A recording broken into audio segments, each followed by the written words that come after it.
दोस्तों नमस्कार, स्वागत है आप सभी का online data first YouTube channel पे। जैसा कि दोस्तों आप जानते हैं किसी भर्ती संबंधित कोई भी जानकारी होती है आप सभी को ऑनलाइन डेटा फर्स्ट चैनल के माध्यम से दी जाती है। इस वीडियो में हम बात करने वाले हैं कई बड़ी और लेटेस्ट अपडेट के बारे में, क्योंकि आज जो आपको अपडेट देखने के लिए मिलेंगी वो ज़्यादातर अलग अलग भर्तियों के बारे में होंगी और कोर्ट अपडेट देखने के लिए मिलेंगी।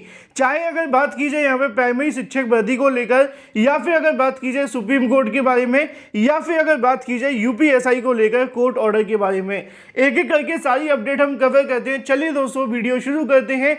वीडियो को लाइक कर दें और शेयर कर दें, चैनल को सब्सक्राइब करके बेल आइकन को दबा लें, जिससे कि आपको रियल ऑथेंटिक जानकारी online data first YouTube channel के माध्यम से सबसे पहले मिलती रहे। शुरुआत करते हैं सबसे पहली अपडेट के बारे में। जैसा कि दोस्तों आप जानते हैं कि अलग अलग भर्तियों को लेकर अलग अलग मामले न्यायालय में गए हुए हैं। उसी के संबंध में कई अलग अलग याचिकाओं को लेकर आज सुनवाई देखने के लिए मिली और कोर्ट के माध्यम से अपने अपने जो ऑर्डर हैं वो जारी कर दिए गए। उत्तर प्रदेश के अंदर हर भर्ती में धांधली, भ्रष्टाचार के घोटाले की जो चीज़ें वो सामने निकल कर आती हैं और पेपर होने के बाद में छात्रों के माध्यम से परीक्षाओं को रद्द करने को लेकर हमेशा मांग की जाती है। ऐसे में अगर बात की जाए इसी मुद्दे से जुड़ी एक और भर्ती को लेकर, जिसके संबंध में आज इस मामले को लेकर सुनवाई देखने के लिए मिली। यहाँ पे अगर बात कीजिए इस मामले के संबंध में तो स्टेटस आप सभी को देखने के लिए मिल जाएगा। इस केस को डिस्पोज कर दिया गया है, मतलब निस्तारित कर दिया गया है। अगर बात की जाए कि भाई फैसला क्या हुआ, तो यहाँ पे हम बात करें यूपीएससी के बारे में। यूपीएससी को लेकर दरोगा भर्ती के संबंध में जिन छात्रों ने याचिका को दाखिल किया था उसको लेकर आज सुनवाई देखने के लिए मिली थी और इस मामले को यहाँ से निस्तारित करते हुए इस याचिका को खारिज कर दिया गया है। अब अभ्यर्थी इस मामले को जाकर आगे चैलेंज कर सकते हैं, चाहे वो सुप्रीम कोर्ट जाएं या फिर कहीं भी जाएं, लेकिन फिलहाल हाई कोर्ट के माध्यम से इस मामले के संबंध में पूरे तरीके से याचिका को खारिज करते हुए आदेश दे दिया गया है। रिटन आदेश जैसे जारी होगा आपको जानकारी ऑफिशियल वेबसाइट के माध्यम से मिल जाएगी। चलिए बात कर लेते हैं अपनी अगली अपडेट के बारे में, जो कि संबंधित है प्राथमिक शिक्षक भर्ती को लेकर। जैसा कि दोस्तों आप सभी जानते हैं कि उत्तर प्रदेश के अंदर भी कई अलग अलग भर्तियां हैं, उसी में से प्राथमिक शिक्षक भर्ती का ही मुद्दा हाई कोर्ट के अंदर लगा हुआ है। मैंने आप सभी को बताया भी था कि उत्तर प्रदेश में प्राइमरी शिक्षक भर्ती 69,000 को लेकर 17 अप्रैल 2023 को इस मामले पर सुनवाई होने वाली है और ये जो मामला है सिंगल बेंच से उठकर डबल बेंच में जा चुका है।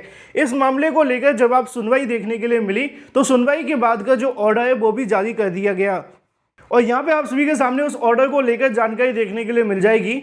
आज जो शुरुआत देखने के लिए मिली कोर्ट को लेकर, कहीं ना कहीं नाटकीय अंदाज देखने के लिए मिला। पहले जिस बेंच के अंदर ये मामला लगा हुआ था वो बेंच आज अवेलेबल नहीं थी, जिसके चलते इस बेंच के ऑर्डर मतलब जो केसेस थे उनको दूसरी बेंच के अंदर ट्रांसफर किया गया। यहाँ पे आपको देखने के लिए मिलेगा कोर्ट नंबर 1 स्पेशल अपील 172/2023 देखने के लिए मिलता है।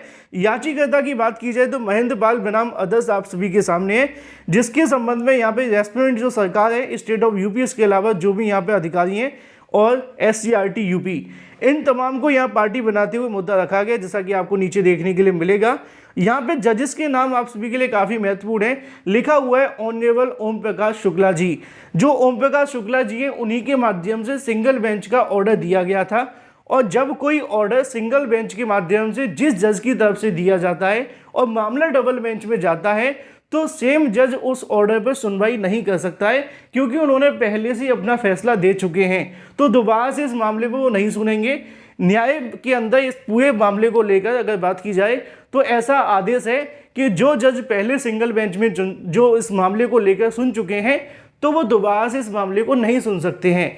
इसी बात को ध्यान में रखते हुए नीचे आपको देखने के लिए मिल जाएगा, उन्होंने आदेश जारी कर दिया है 17/4/2023 को, list in the next week as a fresh before the bench of which one of us Umesh Shukla ji not available. मतलब अगर बात की जाए जो यहाँ पे बेंच देखने के लिए मिलेगी हाई कोर्ट के अंदर, उस बेंच के अंदर इस मामले को लगाया जाए जिसमें उमेश प्रकाश शुक्ला जी ना हो। अब इस मामले की जो सुनवाई होगी वो अगले सप्ताह देखने के लिए मिलेगी। अगले सप्ताह इस मामले को दोबारा से सुना जाएगा और इस बेंच में नहीं सुना जाएगा, क्योंकि इस बेंच के अंदर पहले से ही ओम प्रकाश शुक्ला जी के माध्यम से सिंगल बेंच का आदेश दिया गया है और अपने ही आदेश के खिलाफ वो दोबारा से सुनवाई नहीं कर सकते, जिसके चलते आज इस मामले को लेकर जो सुनवाई है वो खत्म हो गई है। अब देखना ये होगा कि जब आगे इस मामले को लगाया जाएगा अगले हफ्ते तो उस पर कितनी सुनवाई होती है, क्योंकि आज जो मामला लगा हुआ था उसमें उम्मीद थी कि शायद कोई लंबी सुनवाई होगी और 69,000 शिक्षक भर्ती को लेकर कोई हल निकल सकता है, लेकिन आज कुछ भी नहीं हुआ। सुनवाई शुरू होने के साथ ही खत्म हो गई। अब अगले हफ्ते का इंतजार करना होगा। ऐसे में सरकार नई सूची को लेकर कोई काम नहीं कर रही, जैसा कि मैंने आपको पहले ही बता रखा है। बात कर लेते हैं अपनी अगली अपडेट के बारे में, जो कि संबंधित है बीएड बनाम बीटीसी केस के बारे में। जैसा कि आप जानते हैं कि बीएड बनाम बीटीसी को लेकर एक मामला सुप्रीम कोर्ट में भी लगा हुआ है और वो मामला बहुत महत्वपूर्ण है सभी राज्यों के लिए, चाहे वो उत्तर प्रदेश हो, राजस्थान हो, मध्य प्रदेश या फिर देश के कोने के अंदर जहाँ पर भी प्राइमरी शिक्षक भर्ती होती है।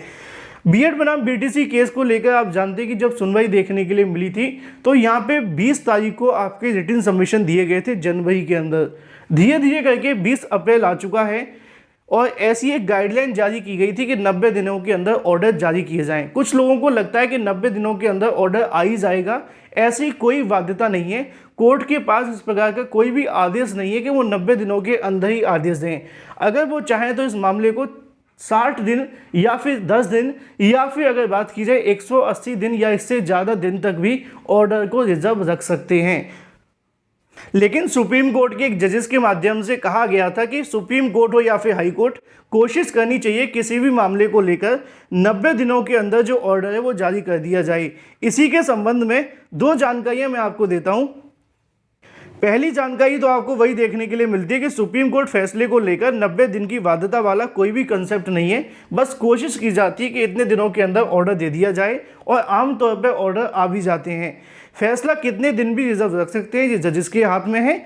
90 दिन के आसपास आमतौर पर ऑर्डर जारी कर दिए जाते हैं। अगले सप्ताह या इस सप्ताह ऑर्डर आने की संभावना बाकी है, जैसा कि मैंने आपको बताया भी है। अब अगर बात की जाए दूसरी अपडेट के बारे में, तो दूसरी अपडेट आपको देखने के लिए मिलती है कि 20 अप्रैल तक की जो कॉज लिस्ट है वो जारी कर दी गई हैं और 20 अप्रैल तक आपका मामला लिस्टेड नहीं है। अब ये जो ऑर्डर आपको देखने के लिए मिलेगा वो 20 अप्रैल में तो जारी नहीं होगा। अब ये जो आपको ऑर्डर देखने के लिए मिल सकता है वो 20 से लेकर 30 के बीच में हो सकता है, मतलब कि 21 तारीख से लेकर 30 अप्रैल के बीच में बीएड बनाम बीटीसी को लेकर ऑर्डर जारी हो सकता है।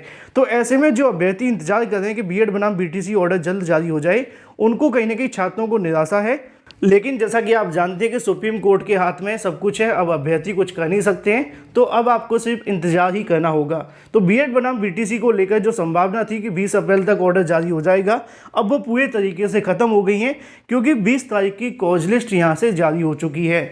बात कर लेते हैं अपनी अगली अपडेट के बारे में, जो कि संबंधित है केवीएस शिक्षक भर्ती को लेकर। केंद्रीय विद्यालय संगठन की शिक्षक भर्ती के अंदर भी कई ऐसे मामले देखने के लिए मिले थे जहाँ पर धांधली और भ्रष्टाचार की खबरें आई थी।